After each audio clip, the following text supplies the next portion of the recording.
2020년 2월 23일 미국 플로리다주 윈터파크. You Sarah, stupid. Sarah, That's my name. Don't wear it out. Sarah, I can't breathe, babe. Seriously, Yeah, that's when you do me. Sarah. Nobody knew George better than I did. I say that I knew George better than himself. And I tried in every way, shape, and form. Ask everyone. I helped him. I took care of him. I miss him a lot, and I didn't even sleep last night. I miss him a lot. I mean, is there any chance it got to be too much for you and you couldn't handle taking care of him and I never stopped. trying to...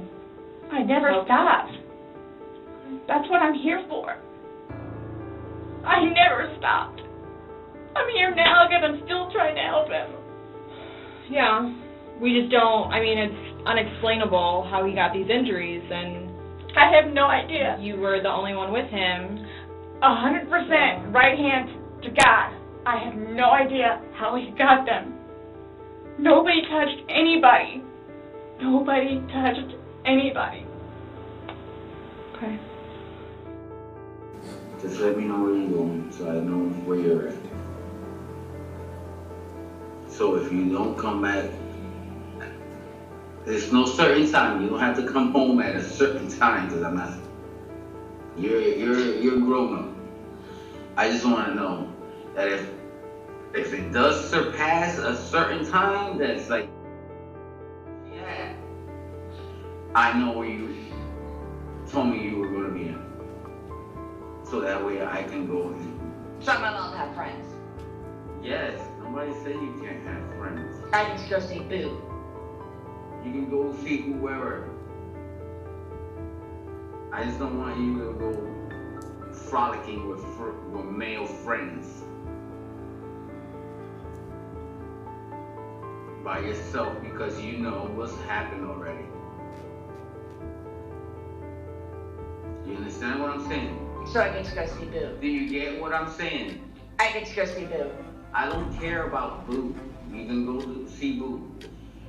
Do you understand what I'm saying though?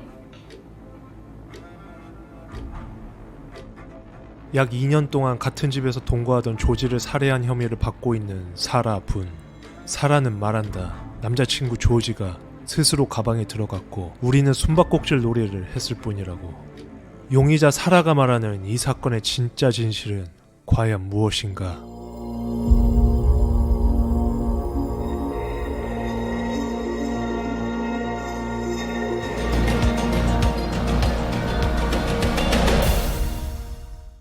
안녕하세요. 충실파의 UPD입니다. 이 사건의 기이함은 피해자가 죽음까지 이르는 방법뿐만이 아니라 피해자와 가해자, 그리고 또 다른 시점에서의 가해자와 피해자의 관계가 서로 매우 모호하고 복잡한 관계가 있다는 점에서 이 사건의 기이함은 배가 됩니다. 저는 이제 실제 경찰이 조사한 사건 문서, 사법부의 재판 문서에 따른 팩트를 근거로 한 사실들을 알려드릴 것이며 어째서 이런 비극이 발생하였는지, 이 사건의 본질적 원인은 무엇이었는지 여러분들 각자 추리하고 생각해 보시면 좋을 것 같습니다. 그리고 영상 후반부, 언론에는 잘 알려지지 않았던 등장인물들에 대한 비하인드 스토리가 공개되는 UPD의 비하인드 스토리까지 끝까지 시청 부탁드리겠습니다. 저는 이 사건의 신뢰성을 위해 코트TV의 사라 분 형사재판 7시간 분량의 재판을 시청 분석하였고 플로리다 오렌지 카운티 경찰국의 사라 분 케이스의 실제 사건 조사서를 입수 분석하였습니다. 마지막으로 저희 채널의 비공개 동영상 모두를 시청하실 수 있는 멤버십 프로그램에 많은 참여 부탁드리겠습니다. 그럼 이 사건 시작합니다. 사라와 조지의 첫 만남. 조지 토레스는 1978년 2월 13일생으로 플로리다에서 태어나 자랐고 그는 고등학교 때 여자친구와 낳은 큰딸과 첫 번째 결혼해서 낳은 두 아이들 총 3아이의 아버지였습니다. 큰딸은 이미 홀로 독립한 상태였고 첫 번째 결혼해서 얻은 두 아이들은 전처가 키우고 있었죠. 그는 아이들과 전처에게 매우 헌신하고 자상한 남편이자 아빠였지만 가끔씩 그는 마약 복용 문제가 있어 2건의 마약 전과가 있는 사람이었습니다. 그리고 결국 이 마약 중독이 도화선이 되어 이혼하게 되었던 것이고 에이스 하드웨어라는 집과 관련된 여러 물품들을 파는 상점에서 계약직으로 일합니다. 하지만 어떤 일이 있었는지 몰라도 언제부턴가 출근하지 않는 날들이 많아졌고 에이스 하드웨어에서 결국 해고당하게 됩니다. 그는 이 일을 그만둔 후에는 페이스북이나 인스타그램으로 자신의 중고 물품을 판매, 자신이 직접 그린 그림들까지 팔며 생계를 유지합니다. 그러던 어느 날 조지가 자주 가던 펍에서 혼자 술을 마시고 있던 사라를 발견. 그녀 옆자리에 앉았고 사라는 자연스럽게 조지에게 먼저 말을 걸게 됩니다. 그 둘은 서로 첫 만남인데도 너무나 말이 잘 통하였죠. 사라는 자신이 조지보다 한 살 많은 1977년생이라 소개하였고 그녀 역시 근처 마트에서 일하는 점원이라 소개합니다. 조지는 화통한 성격과 편견 없이 자신에게 말을 먼저 걸어온 사라에게 매력을 느끼고 사랑에 빠지게 됩니다. 그리고 사라 역시 같은 마음이었죠. 그렇게 서로 마음이 통한 조지와 사라는 첫 만남에 조지가 홀로 살던 집에서 원하고 그 이후부터 조지의 집에서 동거를 시작합니다. 그날의 타임라인.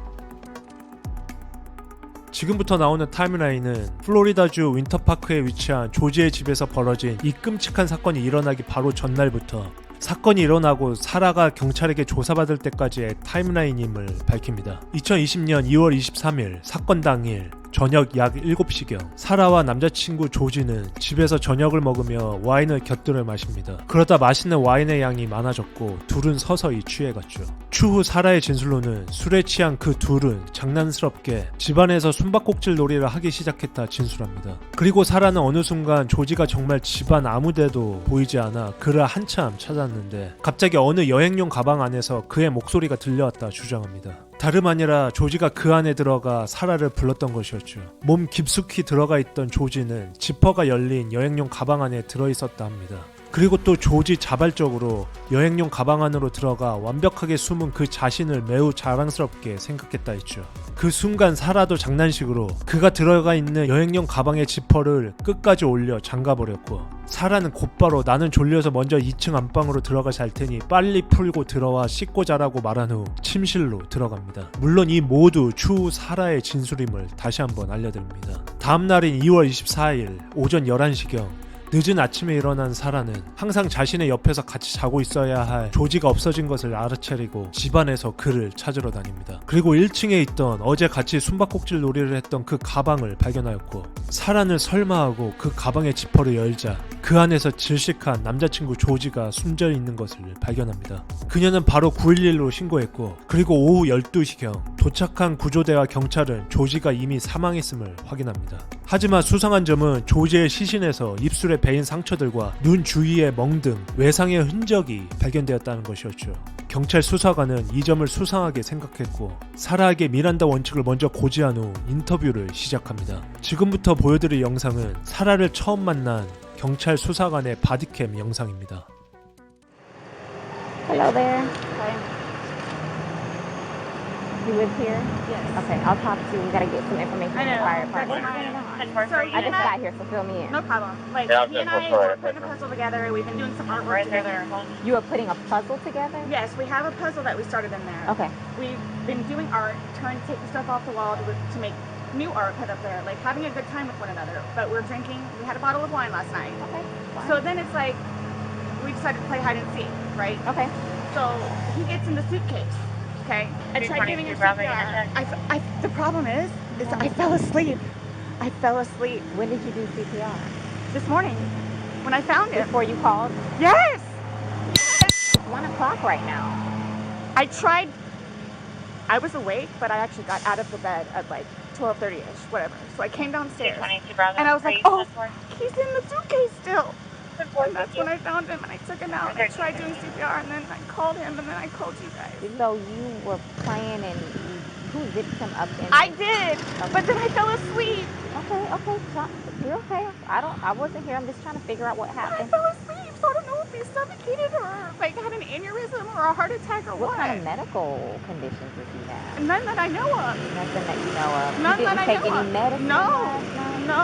No medicine. All we had was a bottle of wine. Literally, just a bottle of wine. Okay. Doing puzzle artwork. Then we decided to play hide and seek. That's all that happened. Okay. So I don't know if he had a heart attack or what in there. Like, I don't know what happened. 그리고 오후 2시 12분경 경찰은 사라에게 가져온 그녀의 폰을 포렌식하기 시작했고 폰에서 그녀가 직접 삭제한 2개의 영상이 발견됩니다. 이 영상을 본 수사관은 사라의 진술에 모순점이 있다는 것을 알게 되죠. 지금부터 보시는 영상은 실제 사라의 폰에서 포렌식으로 복구한 조지의 마지막 생전 영상임을 먼저 알려드립니다. Sarah. Sarah. Stupid. Sarah. That's my name. Don't wear it up. Sarah. I can't breathe, babe. Seriously. Yeah, that's when you do it with me. Sarah. Sarah, I can't breathe, babe. That's on you. Sarah, I can't breathe. It's on you. Sarah. Real or ransom. Might want to get video for it extra. Because I got this. Sarah. 다음 날인 2월 25일 조지의 시신을 부검한 경찰은 그의 몸에서 누군가에게 손톱으로 긁힌 자국과 머리, 어깨에 타박상, 입술이 찢어진 상흔 등을 발견합니다. 그리고 그의 사인은 밀폐된 공간에서 사망하게 된 질식사. 오후 3시 수사관은 경찰서로 데려온 사라에게 가방 속 조지의 영상을 보여주었고 그녀의 대답을 기다립니다. 그녀는 처음에 이 영상을 보기 싫다며 도저히 사랑하는 사람의 마지막 순간을 볼 수 없다며 이런 영상을 찍은 기억조차 없다 말합니다. 경찰은 왜 그러면 조지를 그 가방에 넣고 방치했느냐라고 물었지만 사라는 모르겠다라고만 답하죠. 그리고 몇 시간 후 그녀는 이 모든 게 술 때문이었던 것 같다며 진술이 살짝 바뀌었고 고의적인 것이 아닌 그저 둘만의 장난이었다고 자신을 변론합니다. 이 모든 진술을 들은 수사관은 그녀의 혐의가 입증되었다고 판단. 오후 8시 30분 사라를 조지를 살해한 제2급 살인죄로 그녀를 현장에서 체포합니다.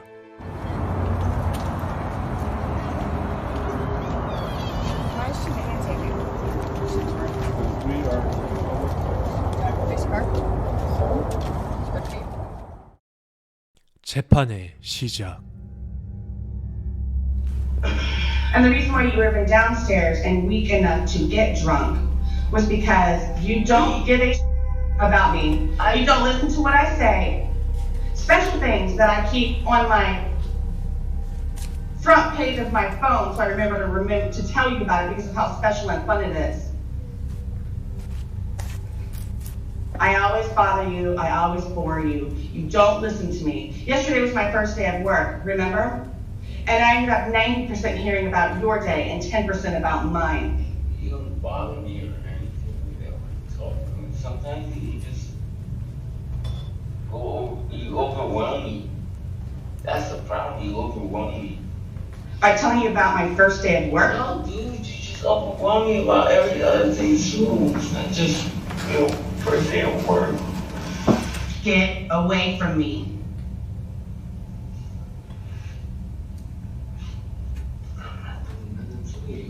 You do everything to me all the time. All the time. Heartache and pain is what you cause me. Heartache and pain. How is that? Keep going.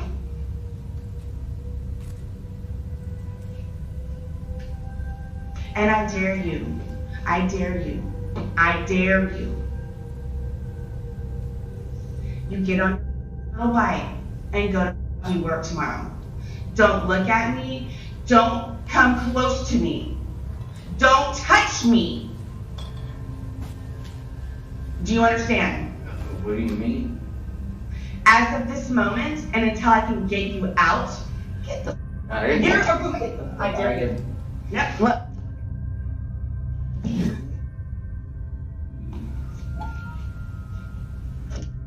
Like, get away from me. Get away from me. Get away from me. I'm gonna scream bloody murder. I'm gonna scream bloody murder. I will scream bloody murder. Get away from me. Dude, nobody's doing that. I'm gonna hurt you. Nobody's doing anything.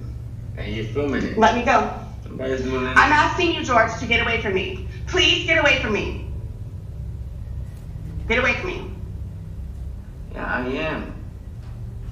That was your function, dude. Malfunction. No, your malfunction is you, dude. Okay, whatever you say. Whatever you say.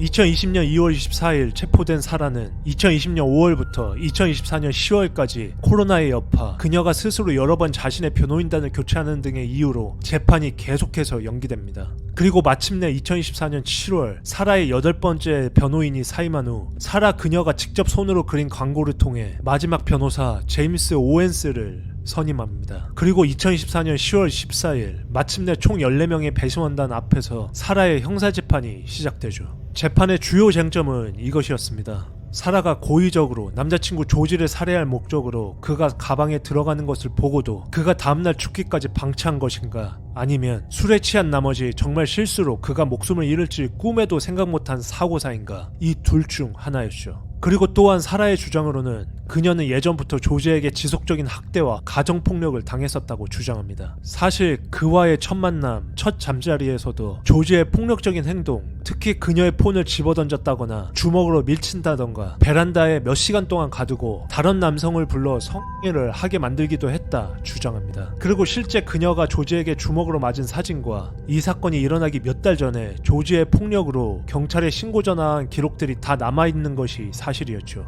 그렇게 자신은 Battered Woman Syndrome, 일명 학대받는 배우자 증후군을 앓고 있다 주장합니다. 술을 먹고 가방에 들어간 조지를 실수로 방치한 자신의 행위에 대해 어느 정도 합리화를 구하는 주장이었죠.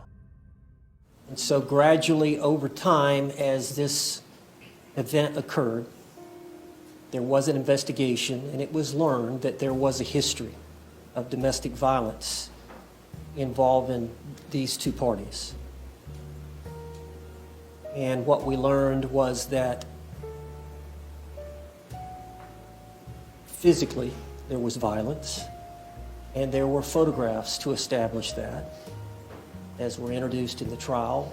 And then there was testimony from experts, not only the defense expert, Dr. Harper, that Sarah Boone was the victim, and she was a victim of intimate partner violence, but coupled with the fact that the state's expert testified on the stand at the trial that Sarah Boone was a victim of intimate partner violence, that she suffered from this domestic or this battered spouse syndrome at the hands of George Torres. So there's two sides to it. And in a domestic violence situation like that, 95% of the women get out of that relationship. When violence starts to occur, they've either been raised a certain way, they have a certain self-esteem about themselves, where they refuse to put up with it, knowing that it's wrong, knowing that they can do better. But there is a small percentage throughout the country that, for whatever reason, mental health issues, addiction issues, whatever it is, it's complex. Financial reasons, children are involved, whatever. If you do any studying on it, there are circumstances where there is a group of women, predominantly women, it can happen to men, but majority of the time it's a woman that gets caught in this cycle of what we term as intimate partner violence. And court heard the testimony about the cycle that occurs. It's over a period of time and it repeats itself, and you go through these phases. And a lot of times the victim's not a great historian at trying to articulate it. She tried to do it here today. And I think on Sarah Boone's behalf, she is a unique individual. She's got the personality that she's got. I don't know, you heard from Dr. Harper that a lot of that was formulated based on the way her mother did not bond with her, the way that her father was the way that he was, the fact that she lost several relatives at a young age, and the trauma that can result. We heard from Dr. Harper that she did suffer from post-traumatic stress as it relates to that trauma in early childhood, and then again as it relates to the events that occurred between Mr. Torres and her. So it's complicated, Judge. 하지만 검사의 주장은 조금 달랐습니다. 실제 사라의 진술이 일정 부분 사실이다 치더라도 그녀가 삭제한 동영상에서 알 수 있듯이 가방 안에 들어간 조지가 숨을 못 쉬겠다고 도움을 요청하는 순간에도 사라는 이를 보며 조롱하고 웃고 있었던 것이 그녀가 실제 조지가 사망에 이르기를 고의적으로 기다렸다는 뜻이 된다 주장합니다. 또한 검사는 조지 스스로가 가방에 들어갔는지 그녀가 그를 가스라이팅하여 들어가게 만들었는지는 아무도 모르지만 그녀가 가방에 들어가 있는 조지를 보고 그대로 하루 동안 방치하고 구호 조치를 하지 않은 것만으로도 명백한 살인 행위가 된다고 주장합니다. George Torres couldn't provoke anything from his circumstance. George Torres was confined to this box.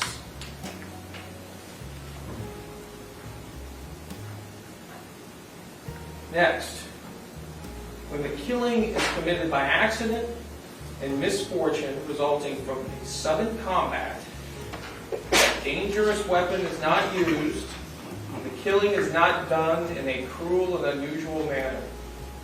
This fails on 2 counts. There was no sudden combat. In her words, this was laughing and joking and we're all having fun when she decides that it's going to get a little extra real for George Torres. And it fails on the 2nd count because George Torres was killed in a cruel and unusual manner. And the law informs us that to prove the crime of second-degree murder, the state must prove the following 3 elements beyond a reasonable doubt.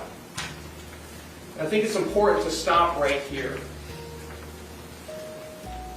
This sentence right here is telling us what has to be proven in order for the crime of second-degree murder to be for the defendant to be found guilty in this case.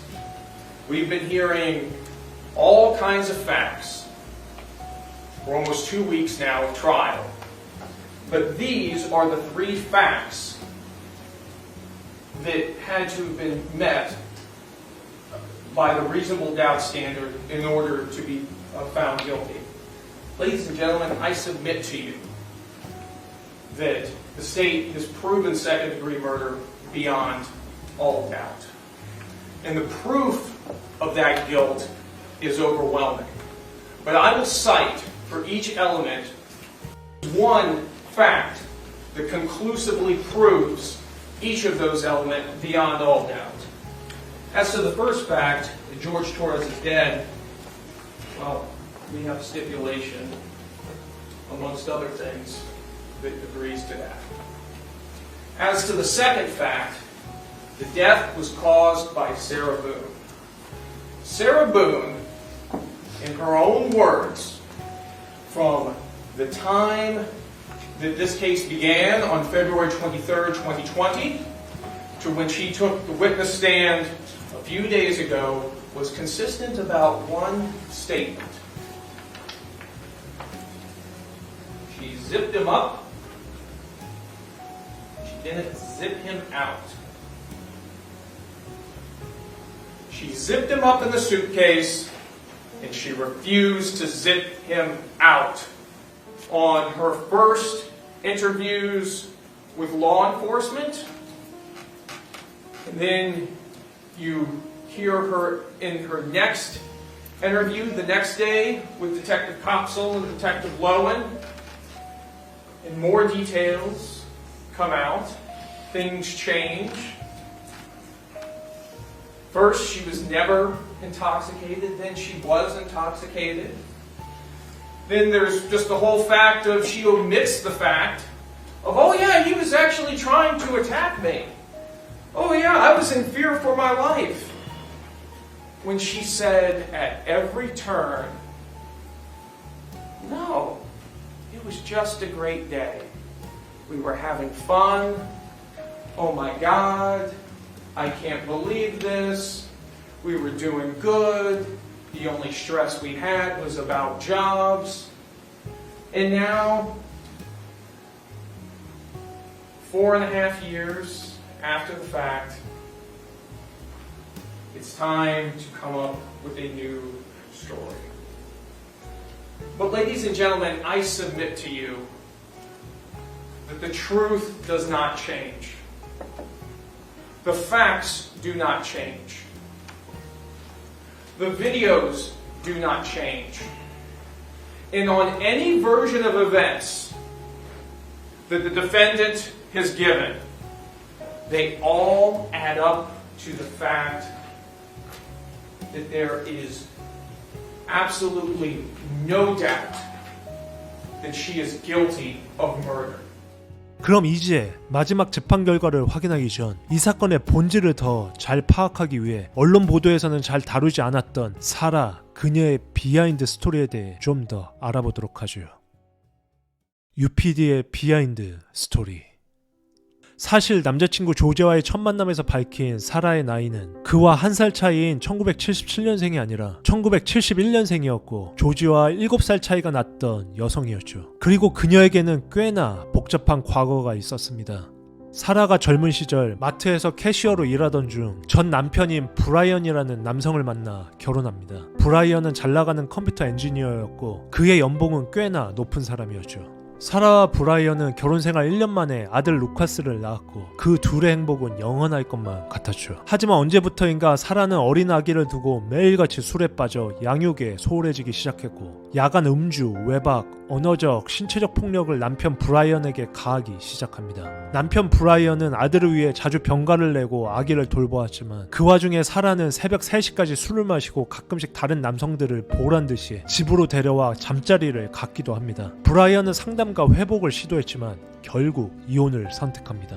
그리고 충격적인 사실은 그와 마지막 결혼 생활 중에 만났던 사람이 바로 조지로 밝혀지게 됩니다. 이혼 후에도 전 남편 브라이언은 사라와 완전히 연을 끊지는 못합니다. 사라는 위자료 명분으로 브라이언에게 여러 것을 요구했는데 그는 사라의 아파트 렌트비를 매달 직접 내주었고 월 130만 원의 생활비까지 매달 지원. 이 사건 이후 그녀의 변호사들 비용까지 전부 부담하게 됩니다.